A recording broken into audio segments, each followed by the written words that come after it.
Welcome back viewers. நாம TNPSC and காம்பட் எக்ஸாம்ஸ்ல பாட்னி மற்றும் சுவாலஜி சம்பந்தமா ப்ரீவியஸ் இயர்ஸ்ல கேட்டுக்கக்கூடிய ஒன்வர்ட்ஸும் அந்த ஒன்வர்ட்ஸுக்கு சரியான ஆன்சர்ஸும் பார்த்துட்டு இருக்கோம். அந்த வகையில இன்னைக்கு நம்ம என்ன கொஸ்டின் பார்க்க போறோம் அப்படின்னு கேட்டீங்கன்னா, விச் ஜிம்னோஸ்பெரிக் பிளான்ட் கியூஸ் ருமேட்டிசம் அப்படின்னு கேட்குறாங்க.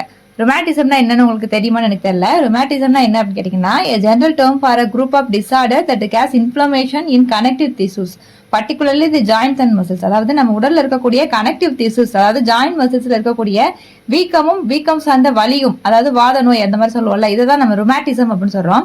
அந்த மாதிரி பார்க்கும்போது ஜிம்னோஸ்பெரிக் பிளான்ட்ல இந்த ருமேட்டிசத்துக்கு எது மருந்தா பயன்படுது அப்படின்னு கேட்டீங்கன்னா 4 ஆப்ஷன்ஸ் கொடுத்துருக்காங்க. ஆப்ஷன் ஏ வந்து Araucaria, option B Ephedra, option C Gnetum, option டில வந்து பைனஸ் இருக்கு. இதுக்குரிய சரியான ஆன்சர் ஆப்ஷன் சி இருக்கக்கூடிய க்னட்டம் தான் சரியான ஆன்சர். இது என்ன அப்படின்னு கேட்டீங்கன்னா, it's a kind of plant material. So இது என்ன ஸ்பீசிஸ்ல வரும்னா ஜிம்னோஸ்பெரிக் ஸ்பீசிஸ்ல வருது. இது ஒரு ஃபேமிலி க்னட்டேசியே அப்படிங்கிற ஃபேமிலியில இருக்கு.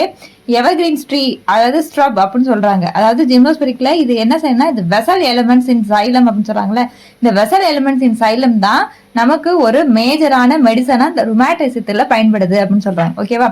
ஸோ ஜிம்னோஸ்பெரிக் பிளான்ட் கியூஸ் ருமேட்டிசம் அப்படின்னா இதுக்குரிய சரியான ஆன்சர் ஆப்ஷன் சில இருக்கக்கூடிய நட்டம். இதுதான் இதுக்குரிய சரியான ஆன்சர். இந்த வீடியோ உங்களுக்கு பிடிச்சிருந்துச்சுன்னா லைக் பண்ணுங்க, ஷேர் பண்ணுங்க, கமெண்ட் பண்ணுங்க. இப்பதான் நம்ம சேனலுக்கு நீங்க புதுசா வந்தீங்க அப்படின்னா கண்டிப்பா நம்ம சேனலை சப்ஸ்கிரைப் பண்ணிக்கோங்க. தேங்க்ஸ் ஃபார் வாட்சிங்.